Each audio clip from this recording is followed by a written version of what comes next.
ಸಿದ್ಧರಾಮನ ಒಂದು ವಿಚಾರಪೂರ್ಣವಾಗಿರ್ತಕ್ಕಂಥ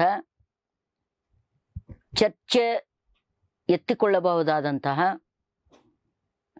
ಒಂದು ವಚನ. ಸಿದ್ಧರಾಮ ನಾವೆಲ್ಲ ತಿಳಿದಿರುವಂತೆ ಸಿದ್ಧ ನಾಥ ಪರಂಪರೆಯನ್ನು ಸಮನ್ವಯಗೊಳಿಸಿಕೊಂಡು ಶರಣ ಪರಂಪರೆಯತ್ತ ಮುಖ ಮಾಡಿರ್ತಕ್ಕಂಥ ಒಬ್ಬ ಯೋಗಿ. ಸಿದ್ಧರಾಮ ಶಿವಯೋಗಿ ಅಂತಿಕೊಂಡು ಹೇಳನೆ ಕರೀತಕ್ಕಂಥ ವಾಡಿಕೆ ಇದೆ. ಆತ 1000ಕ್ಕೂ ಮೇಲ್ಪಟ್ಟು ವಚನಗಳು ದೊರೆತಿವೆ. ಅದರೊಂದಿಗೆ ಯೋಗಾಂಗ ತ್ರಿವಿಧಿ ಅಂಥ ಕೃತಿಗಳನ್ನು ಕೂಡ ಸಿದ್ಧರಾಮ ಬರೀತಾರೆ. ಅವ್ರು ಹೇಳಿರ್ತಕ್ಕಂಥ ಸಮಕಾಲೀನ ಸಂದರ್ಭದಲ್ಲಿ ಬಹಳ ನಿಷ್ಠುರ ಅನ್ನಬಹುದಾದಂತಹ ಒಂದು ವಚನ. ವಿದ್ಯೆ ಎಂದಡೆ ಭಾರತ ರಾಮಾಯಣ ಅಲ್ಲ, ಭಾರತವೆಂದಡೆ ಭಾರತ ದೇಶದಲ್ಲಿ ಜನಿಸಿ ಕಾಮಿನಿಯರ ಸೋಗು ಹಾಕಿ ಆ ದೇಶಕ್ಕೆ ಅಧಿಪತಿಯಾದ ಕಥೆಯೇ ಭಾರತವಯ್ಯ. ರಾಮಾಯಣವೆಂದಡೆ ಆದಿನಾರಾಯಣನು ಪೃಥ್ವಿಯೊಳು ಹುಟ್ಟಿ ರಾಮ ಅಭಿಧಾನವ ಧರಿಸಿ ಸರ್ವರಂತೆ ಪ್ರಪಂಚವ ಮಾಡಿ ರಾಕ್ಷಸರ ಗರ್ವವನ್ನಳಿದುದೇ ರಾಮಾಯಣ. ಮಾಡಿ ಉದ್ಧಟವಾದಲ್ಲಿ ಕಾಲಾಂತರದಲ್ಲಾದರೂ ಕುರುಹಿನೊಳಗಾದವಯ್ಯ ಕಪಿಲ ಸಿದ್ಧ ಮಲ್ಲಿಕಾರ್ಜುನ. ಇಲ್ಲಿ 3 ಸಂಗತಿಗಳಿವೆ. ಮೊದಲನೇದು ವಿದ್ಯೆ, ಎರಡನೇದು ರಾಮಾಯಣ ಮಹಾಭಾರತಗಳೇ ಭಾರತ ದೇಶದ ಆದಿ ಮತ್ತು ಆತ್ಯಂತಿಕ ಗ್ರಂಥ ಅನ್ನೋದು. ಮೂರನೇದು ಕುರುಹುಗಳನ್ನು, ಅರಿವನ್ನು ಕುರುಹಿನಲ್ಲಿ ಎದುರುಗೊಳ್ಳುವಂಥ ಒಂದು ಸಂಗತಿ. 3 ಸಂಗತಿಗಳನ್ನು ಈ ಒಂದು ವಚನದಲ್ಲಿ ಸಿದ್ಧರಾಮ ಹಿಡಿದಿಡುವ ಪ್ರಯತ್ನ ಮಾಡ್ತಾರೆ. ವಿದ್ಯೆ ಎಂದಡೆ ಭಾರತ ರಾಮಾಯಣವಲ್ಲವಯ್ಯ. ವಿದ್ಯೆ ಪಡೆಯುವ ಕೊಡುವ ಒಂದು ವ್ಯವಸ್ಥೆ ಆವಾಗಲೂ ಇತ್ತು. ಎಜುಕೇಷನ್ ಅಂತ ಇವತ್ತು ಅದಕ್ಕೆ ಪೂರ್ತಿ ಅದಕ್ಕೆ ಸಂವಾದಿ ಪದ ಅಂತ ಹೇಳಕ್ಕಾಗಲ್ಲ. ಆದರೆ ಸ್ಥೂಲ ಅರ್ಥದಲ್ಲಿ ಹೇಳೋದಾದರೆ ವಿದ್ಯೆ ಅನ್ನುವಂಥದ್ದು ಅವತ್ತು ಇತ್ತು. ಅದರದ್ದು ಎಲ್ಲರಿಗೂ ಇರಲಿಲ್ಲ.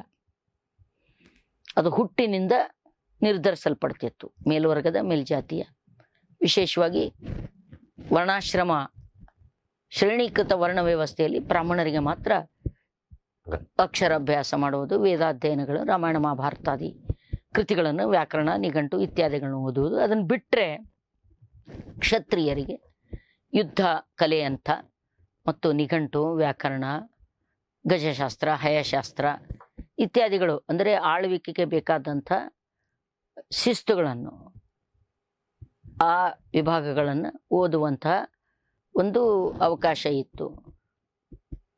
ಶೂದ್ರರಿಗಾಗಲಿ, ವೈಶ್ಯರಿಗಾಗಲಿ, ಪಂಚಮರಿಗಾಗಲಿ ಅಕ್ಷರಾಧ್ಯಯನದ ಅಂದರೆ ವಿದ್ಯೆ ಅನ್ನೋದು ಅವಕಾಶ ಇರಲಿಲ್ಲ.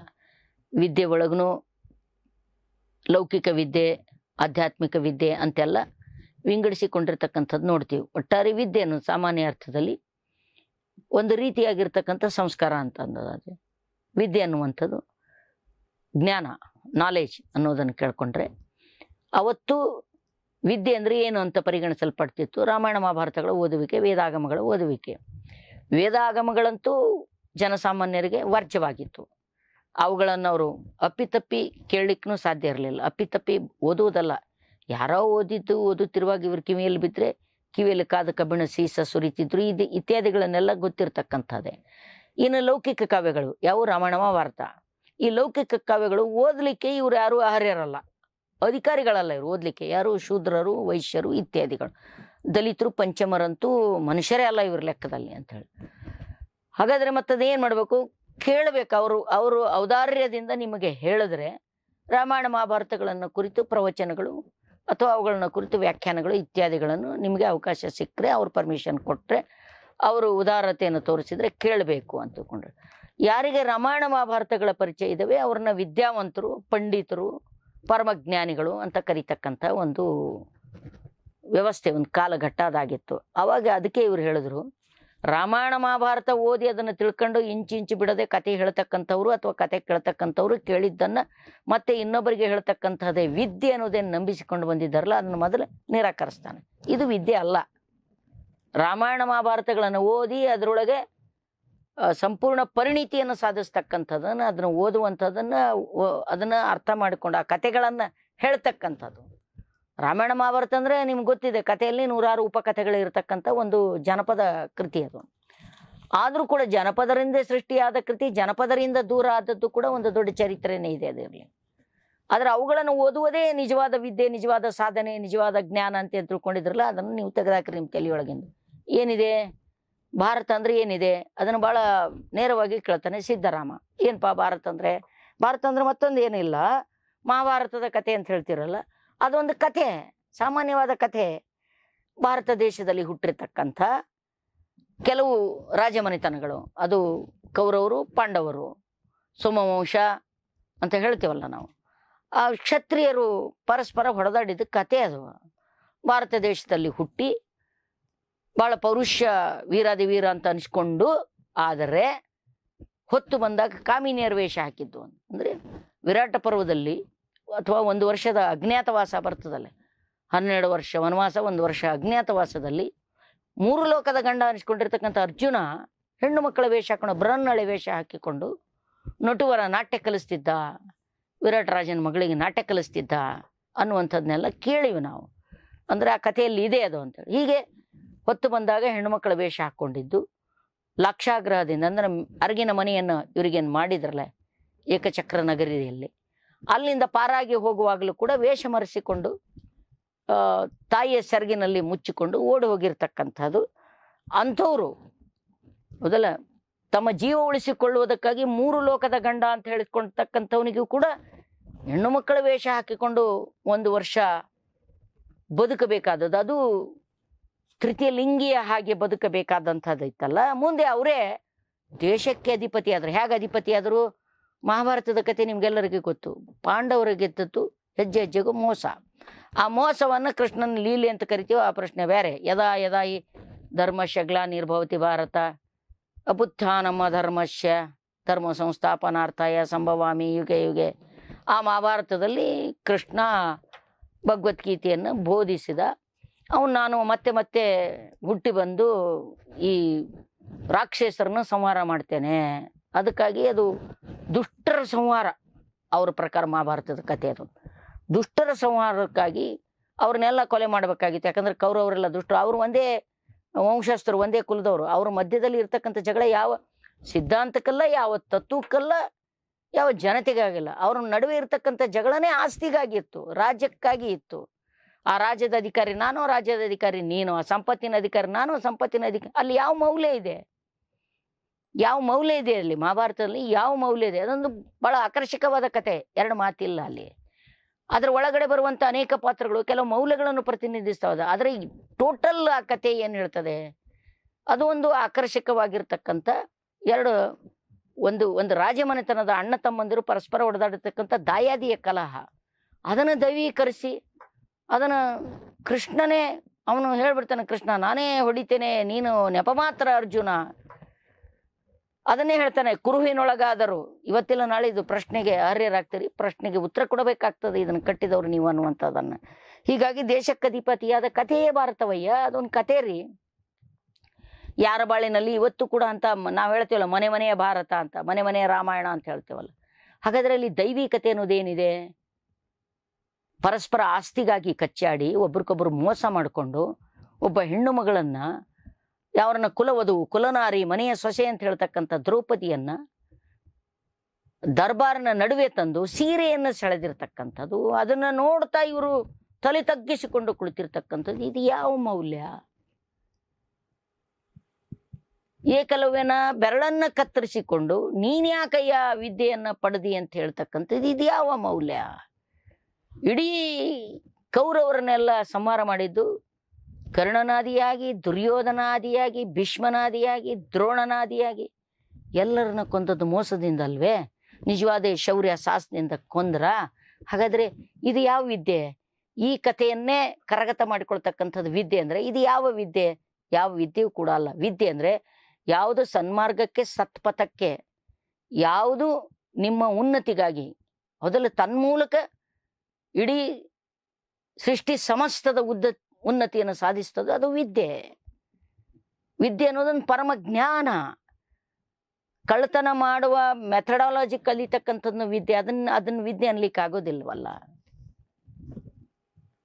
ಯಾವುದು ನಮ್ಮನ್ನು ಉನ್ನತೀಕರಿಸ್ತದೆ, ನಮ್ಮನ್ನ ಈ ಲೋಕದಂದುಗದಿಂದ ಪಾರು ಮಾಡಿ ಸೃಷ್ಟಿ ಸಮಸ್ತದ ಒಳಿತನ್ನು ಬಯಸ್ತದೆಯೋ ಅದನ್ನು ವಿದ್ಯೆ ಅನ್ಬೋದೇ ಹೊರತು ಒಂದು ಸಾಮಾನ್ಯ ಕಥೆ ಅದು. ಮತ್ತೆ ತುಂಬಾ ಆಕರ್ಷಕವಾದ ಕಥೆ, ಎರಡು ಮಾತಿಲ್ಲ. ಅದು ಬಹಳ ಅದ್ಭುತವಾದ ಕಥನಕ ಇದೆ. ಆದ್ರೆ ಅದನ್ನ ದೈವೀಕರಿಸುವ ಪ್ರಶ್ನೆ ಇಲ್ಲಿ ಇರೋದು ಅಂತ ಹೇಳಿ. ರಾಮಾಯಣ ಅಂದ್ರೆ ಏನಿನ್ನ ಆದಿನಾರಾಯಣನು ಅವರೇ ಹೇಳಿದ್ದು. ನಾರಾಯಣ ದೇವರು, ವಿಷ್ಣು, ಅವನು ಅವತಾರ ತೊಟ್ಕೊಂಡು ಭೂಮಿಯಲ್ಲಿ ಹುಟ್ಟಿ ದೇವರು. ಶ್ರೀಮನ್ನಾರಾಯಣ ವಿಷ್ಣು ಅವನು ಅವತಾರ ತೊಟ್ಕೊಂಡು ಭೂಮಿಯಲ್ಲಿ ಹುಟ್ಟಿ ರಾಮ ಅನ್ನುವಂಥ ಹೆಸರನ್ನು ತೊಟ್ಕೊಂಡು ರಾಮ ಅವತಾರ. ಅದು ಇದು ಕೃಷ್ಣ ಅವತಾರ, ಅದು ರಾಮ ಅವತಾರ. ಆಮೇಲೆ ಸರ್ವರಂತೆ ಪ್ರಪಂಚ ಮಾಡಿ ಅವನು ಎಲ್ಲರಂಗ ಹುಟ್ಟಿ. ಎಲ್ಲ ನೀನು ನಿರಾಮಯ ಭಗವಂತ ಅಂತ ಹೇಳ್ತೀರಿ, ರೂಪರಹಿತನಾದಂಥ ಭಗವಂತ ಅಂತ ಹೇಳ್ತೀರಿ, ನಿಶಬ್ದ ಬ್ರಹ್ಮ ಅಂತ ಹೇಳ್ತೀರಿ. ಮತ್ತೆ ಅವನು ಪ್ರಪಂಚಕರಂಗೆಲ್ಲ ಹುಟ್ಟಿ ಮತ್ತೆ ಅವನ ದೇವರಂತ ಕರೆಯುವುದು ಹಾಗೆ. ನಮ್ಮ ಹಾಗೇನೆ ಒಬ್ಬ ಧೀಮಂತ ಮನುಷ್ಯ ಅನ್ಬೋದಲ್ಲ ದೇವರು ಅನ್ನೋದು ಹೇಗೆ ಅಂತೇಳಿ ಧರಿಸಿ ಸರ್ವರಂತೆ ಪ್ರಪಂಚವ ಮಾಡಿ ರಾಕ್ಷಸರ ಗರ್ವವನ್ನು ಅಳಿದುದೇ ರಾಮಾಯಣ. ರಾಮಾಯಣದ ಕಥೆ ಏನು? ರಾಕ್ಷಸರನ್ನ ಸಂಹಾರ ಮಾಡಿದ್ದೆ. ರಾಕ್ಷಸರಂದ್ರೆ ಯಾರು? ಇವ್ರು ರಾಕ್ಷಸರು, ಇವ್ರು ದೇವ್ರು ಅಂತ ಜಸ್ಟಿಫಿಕೇಶನ್ ಮಾಡಿದವ್ರು ಯಾರು? ಯಾರನ್ನ ರಾಕ್ಷಸ ಅಂತ ಕರೆದ್ರು? ಯಾತಕ್ಕೆ ರಾಕ್ಷಸ ಅಂತ ಕರೆದ್ರು?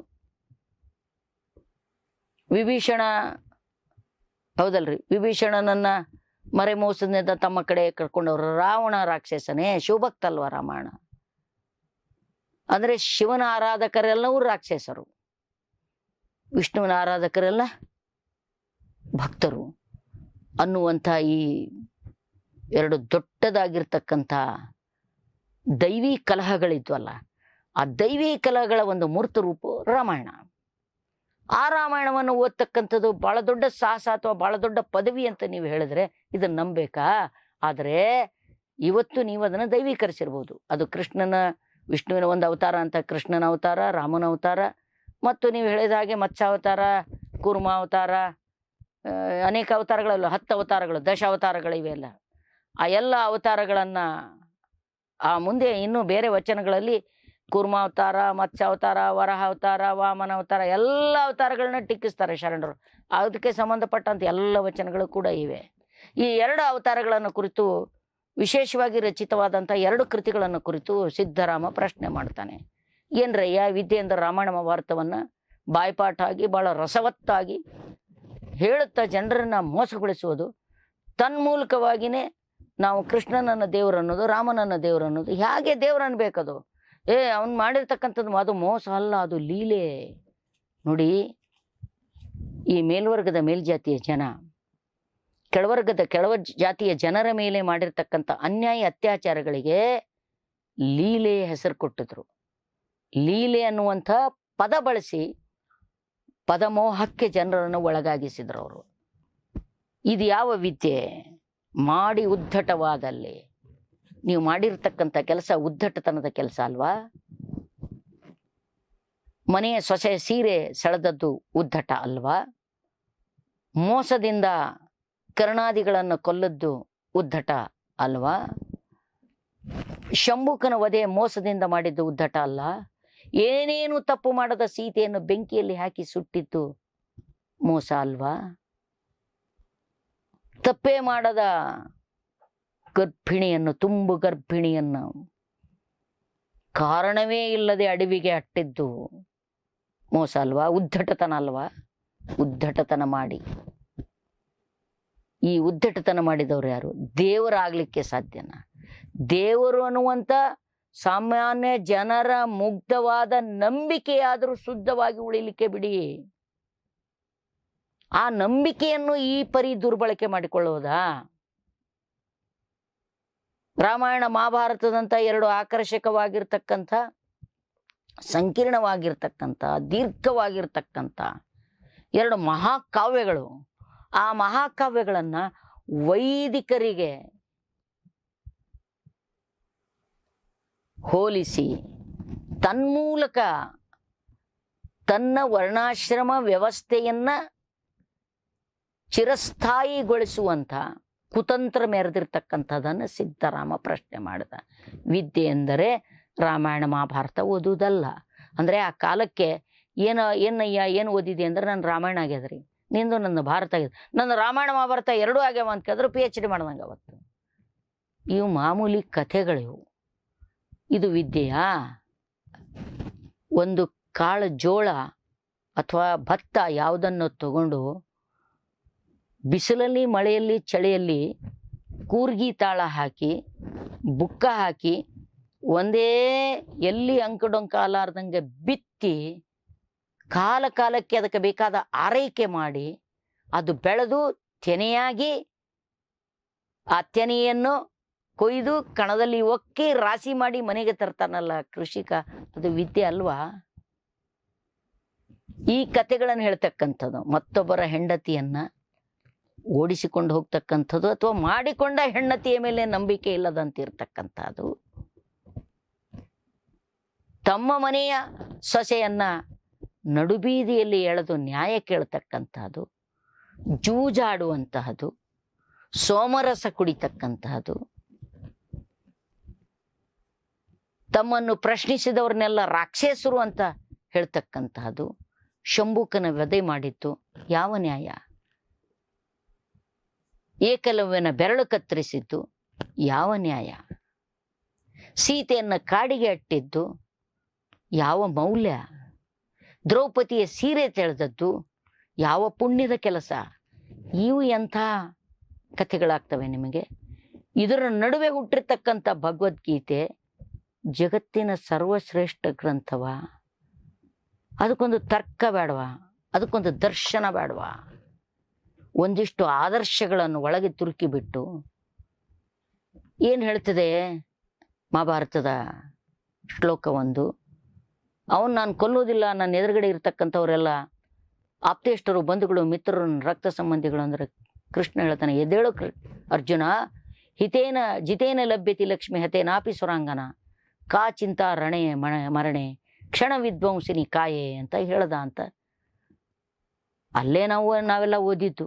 ಹೇಳು ಕೃಷ್ಣ, ನೀನು ಮಹಾಯುದ್ಧದಲ್ಲಿ ಗೆದ್ರೆ ವಿಜಯಲಕ್ಷ್ಮಿ ನಿನ್ನ ಕೊಳ್ಳಿಗೆ ಹಾಕ್ತಾಳೆ, ಸೋತ್ರೆ ನೀನು ವೀರ ಸ್ವರ್ಗ ಪಡಿತಿ. ವೀರ ಸ್ವರ್ಗ ಅಂದ್ರೆ ಸೀದಾ ಸ್ವರ್ಗಕ್ಕೆ ಹೋಗ್ತಿ. ಸ್ವರ್ಗದಲ್ಲಿ ರಂಬೆ, ಊರ್ವಶಿ, ಮೇನಕೆಯರು ನಿನ್ನ ಸೇವೆಗಾಗಿ ಕಾದಿರುತ್ತಾರೆ. ಪುಕ್ಷಟ ಬಿದ್ರೆ ಹೆಣ್ಮಕ್ಳು ನಿಮ್ಗೆ. ರಂಬೆ, ಊರ್ವಶಿ, ಮೇನಕೆಯರು ಯಾರಂದ್ರೆ ದೇವಲೋಕದ ವೇಷರಿಸಿ ಒಬ್ಬ ಸುಂದರವಾದ ಸ್ತ್ರೀಯನ್ನ ತಾಯಿ, ಅಕ್ಕ, ಪ್ರೇಯಸಿ ಅಂತ ಕರೀಲಿಕ್ಕಾಗ್ಲಿಲ್ಲ ನಿಮಗೆ, ದೇವಲೋಕದ ವೇಶ್ಯರು ಅಂತ ಕರೆದ್ಬಿಟ್ರಿ. ಅವಳು ಬಂದು ನಿನಗೆ ವಿಜಯದ ಮಾಲೆ ಹಾಕ್ತಾಳೆ, ಅವಳು ಬಂದು ನಿನ್ನ ಅಪ್ಪಿಕೊಳ್ತಾಳೆ, ನಿನಗೆ ಸುರತ ಸುಖವನ್ನ ಕೊಡ್ತಾಳೆ. ಇದನ್ನೆಲ್ಲವನ್ನು ಬರ್ದಿದ್ದಲ್ವಾ, ನಾವೇನು ಹೇಳಲಿಲ್ಲ. ಇದೇ ರಾಮಾಯಣ ಮಹಾಭಾರತದಲ್ಲಿ ಇದ್ದದ್ದು. ಕ್ಷಣ ವಿದ್ವಂಸಿನಿ ಕಾಯೆ, ಕ್ಷಣ ವಿದ್ವಂಸವಾಗುವಂತ ಈ ಕಾ ಚಿಂತಾರಣೆ ಮರಣೆ, ಯಾಕೆ ಚಿಂತೆ ಮಾಡ್ತೆ ರಣರಂಗದಲ್ಲಿ ಸಾಯ್ಲಿಕ್ಕೆ? ಇವತ್ತು ಕೂಡ ಇದೇ ರಾಷ್ಟ್ರಭಕ್ತಿ, ದೇಶ ಪ್ರೇಮದ ಹುಸಿ ಅಮಲನ್ನು ತುಂಬಿ ದೇಶಗಳ ನಡುವೆ ಯುದ್ಧಕ್ಕೆ ಹಚ್ಚಿ ಸಾಮಾನ್ಯ ಜನರ ಮಾರಣ ಹೋಮ. ಇವತ್ತು ನಡೀತಕ್ಕಂಥ ಯುದ್ಧಗಳಿವೆಯಲ್ಲ, ಪ್ರಭುತ್ವದ ದಾಹಕ್ಕಾಗಿ, ಆಳುವವರ ಸಂಪತ್ತಿನ ಮೋಹಕ್ಕಾಗಿ ಗಡಿಗಳಲ್ಲಿ ಯುದ್ಧ ಮಾಡಿ ಸಾಯುವವರೆಲ್ಲ ಬಡವರ ಮಕ್ಕಳು, ಕೆಳವರ್ಗದವರ ಮಕ್ಕಳು, ಸಾಮಾನ್ಯರ ಮಕ್ಕಳು, ಮೇಲ್ವರ್ಗದ ಮೇಲ್ಜಾತಿಯ ಮಕ್ಕಳು. ಯಾರಾದರೂ ರಣರಂಗಕ್ಕೆ ಹೋಗಿ ಜೀವ ತೆತ್ತಿದೆಯಾ?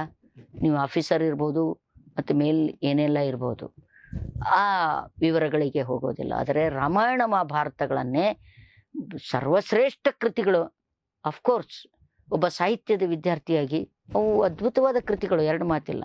ಆದರೆ ಅವುಗಳನ್ನು ದೈವೀಕರಿಸುವುದಿದೆಯಲ್ಲ, ಮತ್ತು ಅವುಗಳನ್ನೇ ಮಾನದಂಡವಾಗಿಸೋದು, ಅವುಗಳನ್ನೇ ಅಲ್ಲಿ ನಡೆದಂಥ ಮಾರಣ ಹೋಮಗಳನ್ನು, ಅಲ್ಲಿ ನಡೆದಂಥ ಯುದ್ಧಗಳನ್ನು, ಅವುಗಳನ್ನೆಲ್ಲವೂ ಕೂಡ ಮೌಲ್ಯೀಕರಿಸಿ ಅದು ಧರ್ಮ ಸಂಸ್ಥಾಪನೆಗಾಗಿ ಸ್ವತಃ ದೇವರೇ ಬಂದಿರತಕ್ಕಂಥದ್ದು. ಇಡೀ ರಾಮಾಯಣ ಮಹಾಭಾರತಗಳನ್ನು ದೈವೀಕರಿಸಿರ್ತಕ್ಕಂಥ ಪ್ರಸಂಗವನ್ನು ಕುರಿತು ತಾಸುಗಟ್ಟಲೆ ಮಾತಾಡ್ಬೋದು. ಆದರೆ ಇವತ್ತಲ್ಲ ನಾವು ಈ ಪ್ರಶ್ನೆಯನ್ನು ಕೇಳ್ತಾ ಇರೋದು. 12ನೇ ಶತಮಾನದಲ್ಲಿಯೇ ಸಿದ್ದರಾಮನಂಥವ್ರು ಭಾಳ ಸ್ಪಷ್ಟವಾಗಿ ಹೇಳಿಬಿಟ್ರು, ವಿದ್ಯೆ ಎಂದರೆ ರಾಮಾಯಣ ಮಹಾಭಾರತ ಅಲ್ಲ. ರಾಮಾಯಣ ಭಾರತವನ್ನು ನೀವು ಕೇಳದೆ ಹೋದರೆ ಏನಂಥದ್ದು ಸೂರ್ಯ ಹೋಗೋದಿಲ್ಲ. ನಿಮ್ಮ ದಿನನಿತ್ಯ ಸುತ್ತಮುತ್ತಲೂ ದಿನಲ್ಲೂ ರಾಮಾಯಣಗಳು ಮಹಾಭಾರತಗಳು ನಡೆದೇ ಇರ್ತವೆ. ಮನುಷ್ಯ ಸಹಜವಾಗಿರ್ತಕ್ಕಂಥ ಆಸೆ, ರೋಷ, ಆಮಿಷ, ಮೋಸ, ವಂಚನೆ ಇವೆಲ್ಲ ನಡೆದಿರ್ತವೆ. ನಾವು ಮಾಡಿರ್ತಕ್ಕಂಥದ್ದು ಮೋಸ ಆಗ್ತದೆ, ಪಾಪ ಆಗ್ತದೆ, ನಾವು ನರಕ ಭಾಜನರಾಗ್ತೀವಿ. ನೀವು ಎಷ್ಟು ಜನರನ್ನಾದ್ರೂ ಕೊಲ್ಲಬಹುದು, ನೀವು ಸ್ವರ್ಗ ಸಿಗ್ತದೆ ನೇರವಾಗಿ. ಈ ರೀತಿಯಾಗಿ ಅದನ್ನೇ ಹೇಳ್ದ. ಕಾಲಾಂತರದಲ್ಲಾದರೂ ಮಾಡಿ ಉದ್ದಟವಾದಾಗ ಕಾಲಾಂತರದಲ್ಲಾದರೂ, ಇವತ್ತು ಅದನ್ನು ಗ್ಲೋರಿಫಿಕೇಶನ್ ಮಾಡ್ತಿರ್ಬೋದು, ಮುಂದಿನ ಕಾಲದಲ್ಲಾದರೂ ಕುರುಹಿನೊಳಗಾದವಯ್ಯ. ಅವು ಕುರುಹು ಅಂದರೆ ಇಲ್ಲಿ ಈ ಸಂದರ್ಭದಲ್ಲಿ ಕುರುಹಿನೊಳಗಾದು ಅಂದರೆ ಅವು ಕೂಡ ಒಂದು ಮಿತಿಗೆ ಒಳಗಾದು. ನೀವು ಅಮಿತವಾದದ್ದು ಅಂತ ಏನು ಹೇಳ್ತಾ ಇದ್ದೀರಿ, ಅಲ್ಲಿ ಅಂಥದ್ದು ಇಲ್ಲ. ಅವು ಪುರಾಣಗಳು. ಅವು ಪುರಾಣಗಳು ಅಂದರೆ ಒಂದು ನಿರ್ಬಂಧಿತವಾಗಿರ್ತಕ್ಕಂಥ ಗುರ್ತಿಗೆ ಒಳಗಾಗಿರ್ತಕ್ಕಂಥ. ಕುರುಹು ಅಂದರೆ ಗುರ್ತು, ಖೂನ, ಅರಿವು. ಕುರುಹು ಒಂದು ಮಾಧ್ಯಮ, ಅದು ಕೂಡ ಒಂದು ಮನುಷ್ಯ ಮಾಧ್ಯಮವೇ ಹೊರತು ಅದು ಶ್ರೇಷ್ಠವಾಗಿರ್ತಕ್ಕಂಥ ವಿದ್ಯೆ. ಕಾಲಾಂತರದಲ್ಲಾದರೂ ಇವತ್ತು ಅವುಗಳನ್ನ ಪರಮ ಪೂಜ್ಯ ಗ್ರಂಥಗಳು, ಗೌರವದ ಗ್ರಂಥಗಳು, ರಾಮ ಕೃಷ್ಣನನ್ನು ದೇವರಂತೆ ನೀವು ನಂಬಿಕೊಂಡು ಬಂದಿರ್ಬೋದು. ಅದರ ಕಾಲಾಂತರದಲ್ಲಿ ಮುಂದಿನ ಜನಾಂಗ ಇದನ್ನು ಪ್ರಶ್ನೆ ಮಾಡ್ತದೆ. ಯಾಕಂದರೆ ಇವು ಕುರುಹುಗಳು, ಅರಿವಂತೂ ಅಲ್ಲ. ಇವು ಕೇವಲ ಕುರುಹುಗಳು. ಕುರುಹು ಮೂಲಕ ಪಡಿಬೇಕಾದದ್ದು ಅರಿವು. ಕುರುಹೇ ದೋಷಪೂರ್ಣವಾಗಿತ್ತು ಅಂದರೆ, ಕುರುಹೇ ದುರ್ಬಲವಾಗಿತ್ತು ಅಂದರೆ, ಕುರುಹೇ ಅಜ್ಞಾನವಶವಾಗಿತ್ತು ಅಂದರೆ ಅರಿವು ಮೂಡಲು ಸಾಧ್ಯವಿಲ್ಲ. ಈ ಕುರುವಿನಲ್ಲಿರ್ತಕ್ಕಂಥ ಡಿಫೆಕ್ಟ್ ಇದು ಯಾವತ್ತೂ ಕೂಡ ಅರಿವಿನತ್ತ ನಿಮ್ಮನ್ನು ತಗೊಂಡು ಹೋಗೋದಿಲ್ಲ, ನಿಜವಾದ ಜ್ಞಾನದ ಕಡೆ ನಿಮ್ಮನ್ನು ತಗೊಂಡು ಹೋಗೋದಿಲ್ಲ. ಅದಕ್ಕೆ ರಾಮಾಯಣ ಮಹಾಭಾರತಗಳೇ ಸರ್ವಶ್ರೇಷ್ಠ ವಿದ್ಯೆ ಅನ್ನುವಂಥ ನಂಬಿಕೆಯನ್ನು ತಲೆಯಿಂದ ತೆಗೆದು ಹಾಕ್ರಿ ಅನ್ನುವಂಥದ್ದನ್ನು ಸಿದ್ದರಾಮ ಹೇಳೋದ್ರ ಮೂಲಕ ಅವತ್ತು ವೈದಿಕ ಸಂಕಥನಗಳೇನಿದ್ದು, ವೈದಿಕ ಪುರಾಣಗಳೇನಿತ್ತು, ಅವುಗಳನ್ನೇ ಮನುಷ್ಯ ಬದುಕಿನ ಮಾನದಂಡಗಳು, ಅವುಗಳ ಆಚೆ ಜಗತ್ತೇ ಇಲ್ಲ ಅನ್ನುವಂಥದ್ದೇನಿವತ್ತು ಅವರು ಬಿಂಬಿಸಲಿಕ್ಕೆ ಹೊರಟಿದ್ರು, ಅದನ್ನು ಭಾಳ ವ್ಯವಸ್ಥಿತವಾಗಿ ಮತ್ತು ಸತರ್ಕವಾಗಿ ಯಾವ ದ್ವೇಷ ಇಲ್ಲದೆ ಅಥವಾ ಅನಾವಶ್ಯಕ ಇದು ಇರಲಾರ್ದೇನೆ, ಎಳೆದಾಡದೇನೆ, ಕ್ಲುಪ್ತವಾಗಿ ಭಾಳ ಸ್ಪಷ್ಟವಾಗಿ ಸತರ್ಕವಾಗಿ ಅವುಗಳನ್ನ ನಿರಾಕರಿಸ್ತಾರೆ ಶರಣರು ಮತ್ತು ಅವುಗಳನ್ನು ಧಿಕ್ಕರಿಸ್ತಾರೆ. ಹೀಗಾಗಿ ನಮಗೆ ರಾಮ ಕೃಷ್ಣ ದೇವರುಗಳು ಅಲ್ಲ, ಹೌದಲ್ಲ, ನಮಗೆ ಅರಿವೇ ದೇವರು. ಆ ಅರಿವು ಅದು ಕುರುವಿನ ಮೂಲಕ ಬರಬೇಕು. ಆದರೆ ಕುರುಹು ದೋಷಪೂರ್ಣ ಆಗಿರಕೂಡದು ಅನ್ನುವ ಮಾತನ್ನ ಸಿದ್ದರಾಮ ತಮ್ಮ ವಚನದಲ್ಲಿ ಶ್ರುತಪಡಿಸ್ತಾರೆ.